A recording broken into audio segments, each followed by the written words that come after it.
Assalamualaikum warahmatullahi wabarakatuh. Bismillahirrahmanirrahim.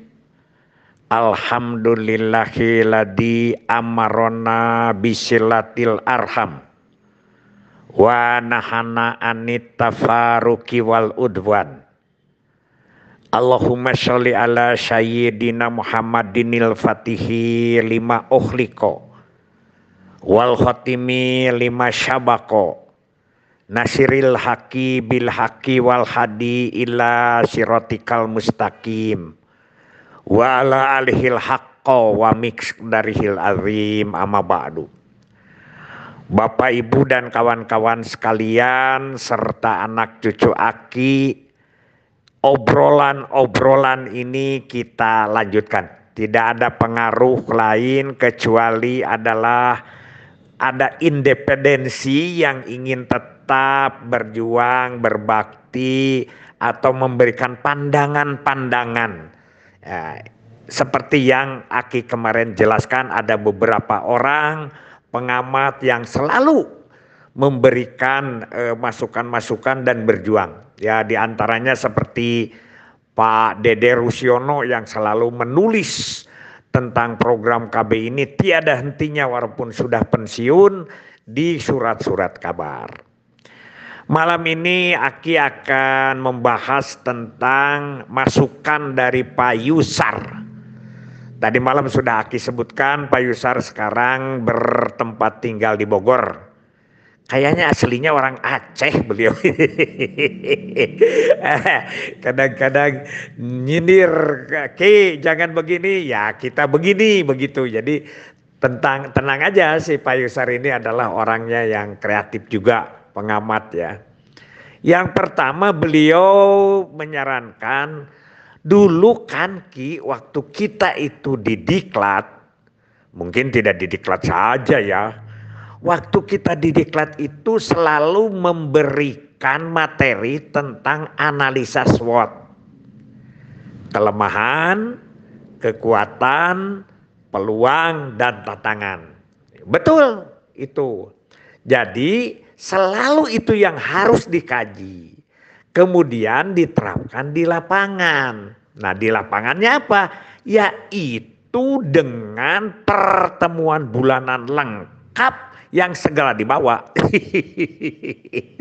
Kan waktu itu PLKB kalau mau rapat ke kabupaten tuh sampai satu tas atau satu ransel penuh dengan segalanya dibawa. Nah inilah yang menjadi analisa. Kemudian kan per kecamatan nih. Kecamatan ini mendapatnya berapa AB, berapa BKB, berapa BKR, berapa partisipasi dan lain sebagainya. Per kecamatan dirinci sehingga rapatnya itu dari mulai jam 8 pagi paling cepat itu maghrib atau isya baru selesai. Kadang sampai jam subuh begitu.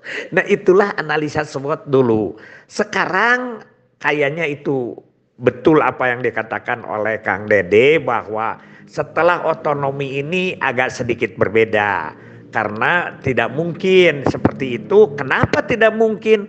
Karena aparatnya beda gitu ya. Bedanya apa?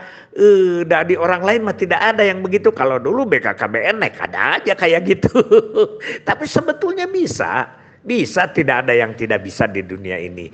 Paling tidak kita itu terlalu banyak diganti dengan bimbingan, pembinaan dan evaluasi melalui online. Jadi tidak ketangkep gitu jiwanya itu. Ya, itu juga bagus dipercepat, modern. Tapi sekali-sekali lah. Kalau dulu setiap bulan sekali kayak gitu, kenapa sih tidak sekarang 3 bulan sekali? Begitu ya. Jadi rapat bulanannya itu yang agak sedikit terbengkalai begitu dari segi analisa ketajaman SWOT itu. Pertanyaan yang kedua atau bahasan yang kedua dari Pak Yusar adalah apakah menurut Aki bonus demografi akan tercapai? Bagus Pak Yusar. Kalau menurut Aki secara politis sudah tercapai. Kenapa? Karena orang-orang sudah ngomong bonus demografi dari mulai pejabat sampai rakyat. Dari mulai pemimpin sampai kader. Ngomongnya bonus demografi. Jadi secara politis kita udah dapat.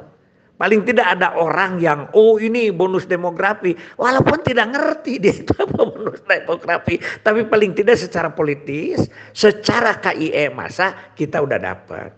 Tapi kan Pak Yusan masih bertanya, kita masih ada waktu nih 2030 dan seterusnya ke sana. Nah, apakah tercapai atau tidak? Nah, kalau menurut Aki kan itu ditentukan oleh struktur umur nanti. Struktur umur kayaknya sudah hampir gitu ke sana. Asal jangan selama beberapa tahun sampai ke sana itu meledak kembali kelahiran. Sehingga nanti kan numpuk lagi di bawah tuh piramida penduduknya. Nah, gejala Aki yang melihat di lapangan sekarang anak 2 tidak ngetren. Itu aja. Tidak ngetren. Jadi 3, 4 itu sudah waduh. Aduh lah kalau mau ngomong mah benar-benar. Jadi kita itu merasa, Aki juga merasa beban moral. Ya saya sendiri juga 3. Belum lagi yang baru-baru sekali itu kayaknya sudah tidak mempedulikan. Menerima petugas, menerima TPD, menerima apa juga sudah tidak perhitungkan lagi itu anaknya. Sehingga petugas kita pun sudah melebihi 3 rata-rata. Dulu kan sampai ada masalah ya. Orang diterima tahun 92 itu jadi ajun penyuluh gitu ya. Sarjana-sarjana itu pertama tidak boleh kawin 2 tahun. Itu kan 1 kali. Ada juga yang sudah boleh kawin tadi tidak boleh hamil. Sampai Aki itu juga menolong. Termasuk ada di BKKBN provinsi yang kita sekarang tapi jalan ya. Dan di Riau waktu itu ya. Jadi begitu. Nah ini struktur umurnya. Yang berikutnya kalau bonus demografi ingin lengkap, yaitu satu lagi. Apa? Adalah penyiapan lapangan kerja. Begitu ya, penyiapan produktifnya itu. Jadi bukan usia saja produktif itu. Kan tidak konsumtif, dia mendapat lapangan kerja yang bagus. Karena itu ciptakanlah lapangan kerja yang bagus. Sekarang kan ada sindiran nih, Aki juga ikut aja nyindir sedikit boleh kan. Namanya juga independen. Jadi tenaga kerja yang di dalam negeri, yang asli daerah itu harus diutamakan. Jangan sampai ada kesan sekarang beberapa politikus menyebut bahwa sekarang itu arus tenaga kerja dari luar negeri masuk ke kita itu cukup tinggi. Nanti itu akan mempengaruhi bonus demografi dong. Itu ya dari Pak Yusar. Kemudian Kang Derus itu adalah Dede Rusyono. Terakhirnya jadi sekretaris badan di Kuningan, DP3 AKB. Masalah Ki makin bertumpu karena solusi hanya bersifat administratif. Ini sindiran berat ini. Sama aja dengan bahasan di atas. Kenapa? Karena menurut Aki juga adalah bintek totalitas lapangan sekarang hampir menghilang. Jadi kan kalau dulu itu bintek itu namanya bintek, bukan bimbingan tetek, tapi bimbingan teknis. Itu harus orang itu tahu semua program. Makanya ada bintek baret merah, bintek baret hijau, dan pacad, pasukan cadangan. Ini harus tahu.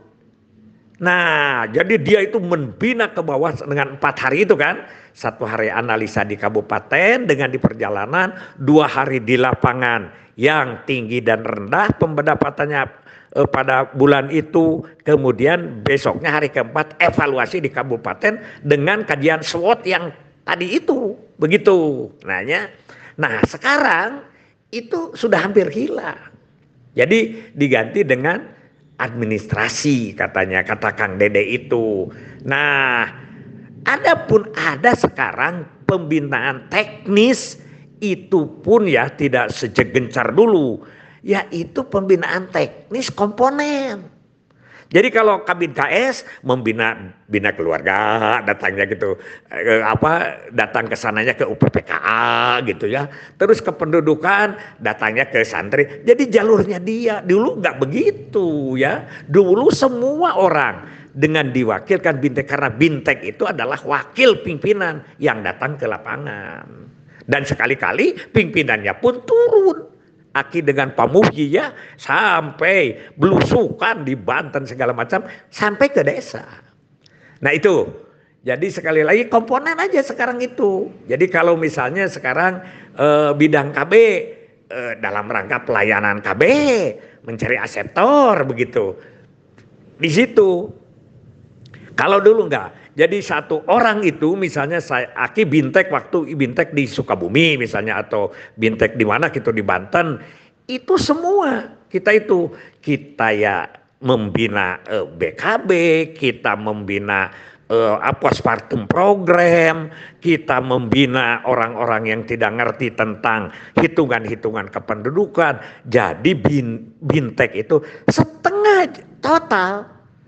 Sehari aja tidak ikut rapat Bintek, tidak bisa diberangkatkan dulu itu. Nah ini kelihatannya sehingga ada kesan dari Kang Dede Rusyono itu adalah penyelesaian atau solusi administratif. Mudah-mudahan tidak benar ya. Mudah-mudahan tidak benar, ini hanya sekedar untuk nuansa kita lah. Nuansa kita di alam yang sudah 52 tahun program KB. Hasbunallahu wa ni'mal wakil, ni'mal maula wa ni'man nasir. Wassalamualaikum warahmatullahi wabarakatuh.